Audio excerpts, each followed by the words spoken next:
Hello guys, তোমাদের সকলকে জানাই আমার ভিডিওতে আরও একবার অনেক স্বাগত। তো চলো শুরু করা যাক আজকের গেট রেডি উইথ মি। হ্যাঁ, তোমরা বুঝতেই পেরেছো যে আজকে আমি তোমাদের সাথে কি get ready with me share করব। এটা কিন্তু শ্যুটের দিনেই সেই শাড়িটার ব্লাউজটা যেটা আমি শ্যুট করতে গেছিলাম আর পরে গেছিলাম। আর এটা আমি কিনেছিলাম কিন্তু মিশো থেকে। এটার প্রাইস পড়েছিল 636, মানে 700-এর মধ্যে। এত সুন্দর একটা জারিওয়ালা শাড়ি, বুঝতে পারছো? মানে পাড়ের মধ্যে জরি, খুব সুন্দর একটা জরির কাজ করা, আর গোটা গায়ে ছোট ছোট ছোট ছোট জরির কাজ। তো এই যে ব্লাউজটা দেখছো, এটা কিন্তু শাড়ির ব্লাউজ পিস কেটে বানানো নয়, এটা কিন্তু রেডিমেড কেনা ব্লাউজ। শাড়িটা যদি কেউ পারচেস করতে চাও, অবশ্যই আমার এই ভিডিওতে কমেন্ট করলে শাড়ির লিঙ্ক তোমাদের সাথে আমি শেয়ার করে দেবো।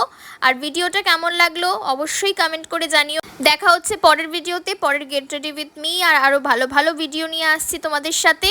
তো চলো, সকলে ভালো থেকো, সুস্থ থেকো, সকলকে ভালো রেখো। টাটা।